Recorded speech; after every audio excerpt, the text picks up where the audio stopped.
اللهم صل على سيدنا محمد وعلى آل سيدنا محمد. أما بعد. الفصل الثاني في التحذير من هوى النفس. Pasal kedua tentang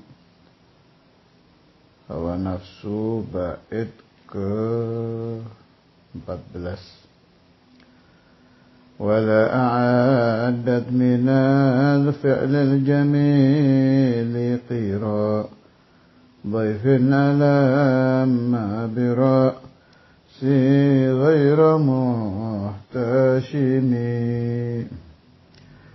ولا أعدت, dan tidak menyiapkan. A'adat hayat. Siapa yang a'adat? An-nafas, hawa nafsu, minal fi'lil jamili, dari perbuatan yang baik. Qira itu menjamu tamu. Sini yang dimaksud dengan tamu itu masih pembahasan kemarin itu, uban rambut. Qira baifin, menjamu tamu. Alamma nazala. Nazala baifu ya bertamu artinya. Turun tamu, maksudnya bertamu. Alamma yang turun, biraksi, di kepalaku, ghairu muhtashimi, tidak malu-malu. Maksudnya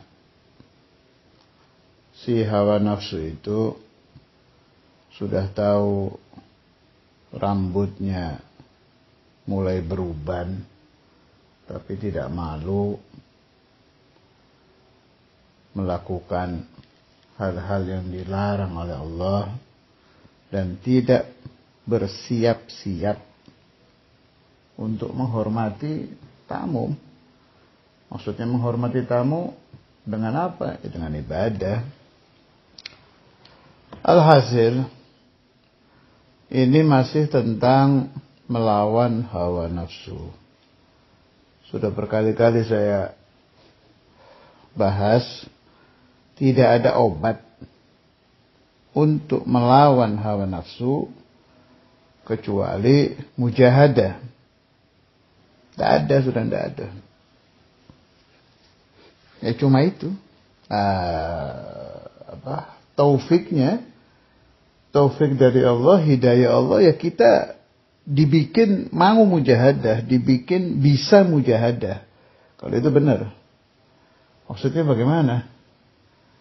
Kadang begini, kadang ada orang diberi ingin mujahadah, tapi tidak diberi rezeki mujahadah. Dan itu banyak. Kawan-kawan saya kalau lagi ngobrol itu, saya kepingin bisa istiqomah qiyamul lail, saya kepingin bisa istiqomah khatam dalailul khairat, saya kepingin. Terus muncul itu iradah, keinginan, tapi tidak terjadi. Kenapa tidak terjadi? Tidak diberi rezeki mujahadah.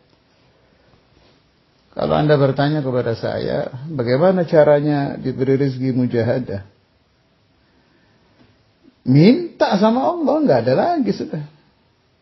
Tulubu minallah.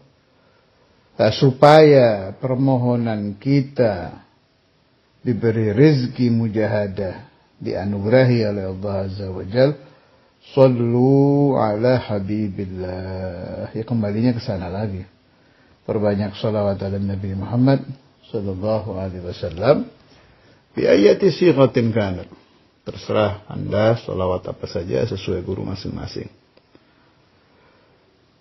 Nggak ada, itu ceritanya yang wali besar min auliyaillah di Indonesia, Mbah Mutamakin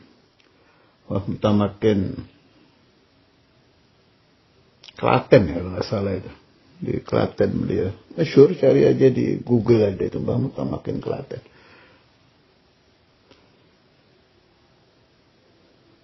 Itu luar biasa itu riwayat itu, jangan dianggap riwayat biasa-biasa saja. Itu riwayat luar biasa.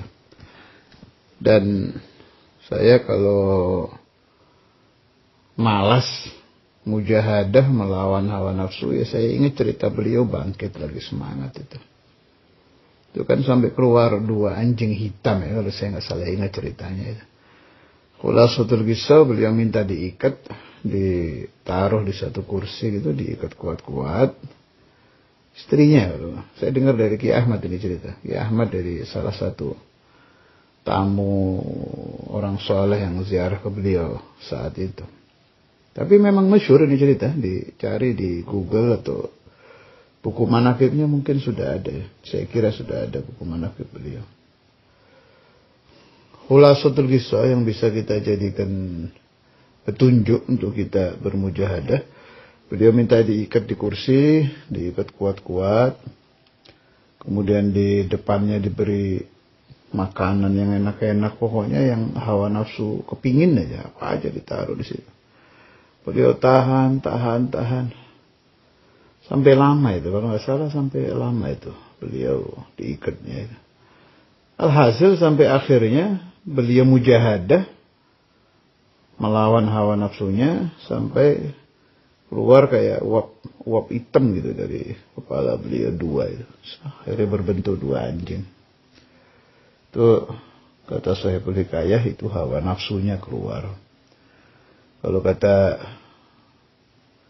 guru saya Kiai Ahmad itu beliau bilang ini sedang dizahirkan oleh Allah Ta'ala.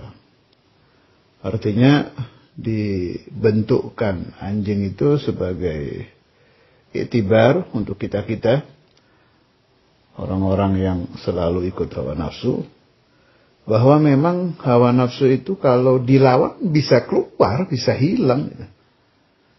Nah, adapun di wali-wali lain tidak dibentukkan anjing, tapi keluarnya tetap.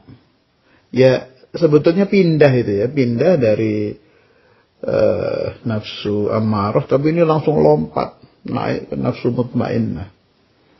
Dan ini selalu terjadi di siapapun yang suluk ilallah, yang suluk thariqah, pasti mengalami itu, perpindahan dari nafsu ammarah.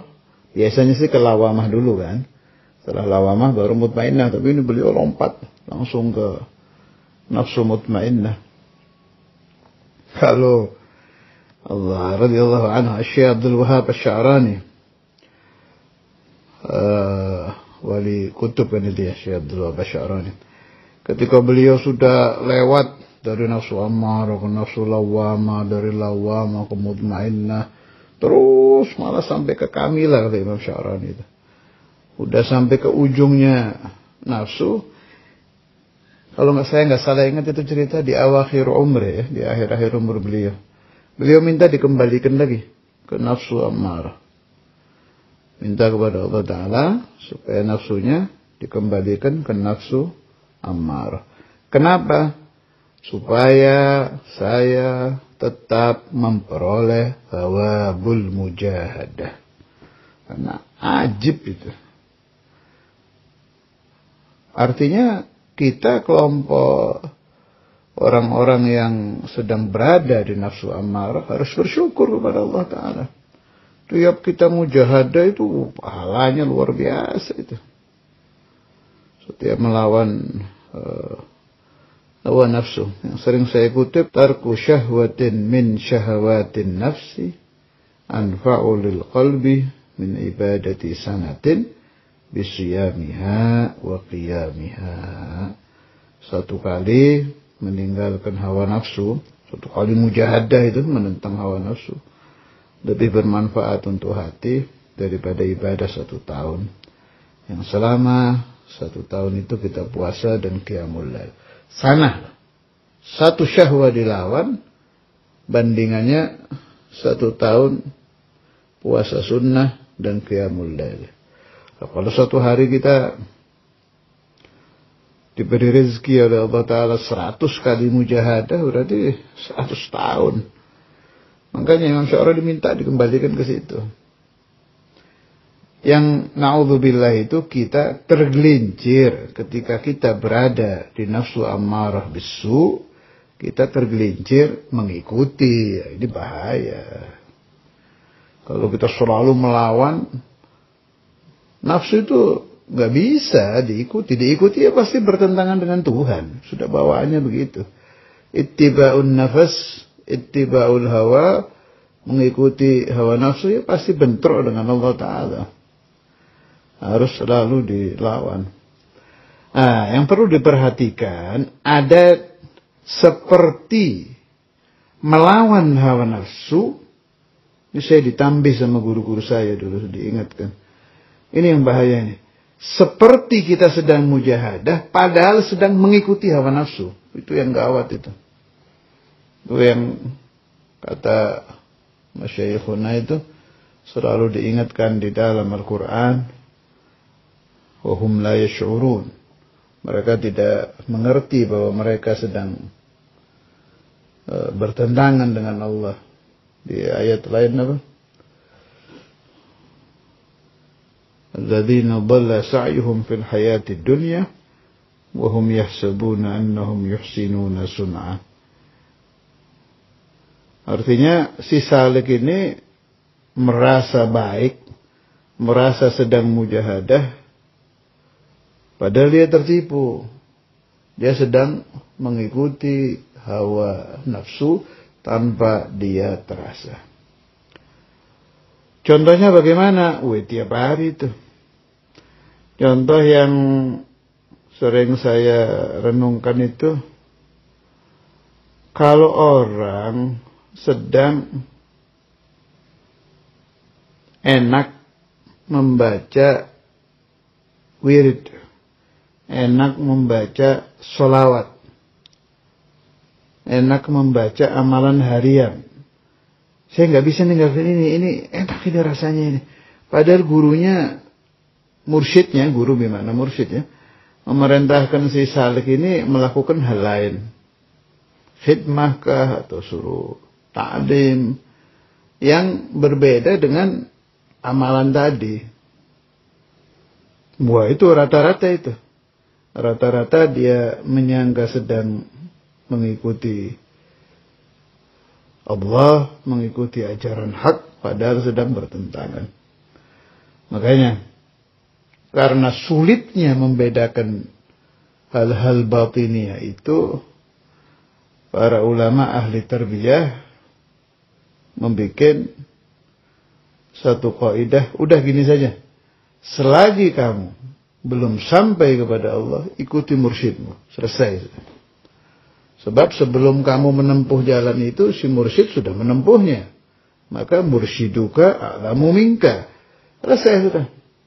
Kalau bahasa orang sekarang, jangan sok tahu lah. Jangan merasa lebih benar pahamnya daripada si syekh. Dan si mursyid ini macam-macam. Anda membaca kitabnya Imam Ghazali, ya mursyid kita. Anda membaca kitab Imam Syarani, ya mursyid kita. Alangkah baiknya memang orang yang memiliki seorang mursyid thariqah yang masih hidup di alam dunia. Sebagaimana yang diucapkan Imam Al-Haddad radhiyallahu ta'ala anhu, wala budda min syaikhin tasiru bisayrihi ila Allah min ahli qulubiz zakiyati. Wala budda, dan harus engkau memiliki satu syekh yang hatinya suci, hatinya bersih, yang engkau ikuti sairnya, perjalanannya menuju kepada Allah Azza wa Jalla. Wa sallallahu ala sayyidina Maulana Muhammad wa ala alihi wa sahbihi wa sallam. Alhamdulillah.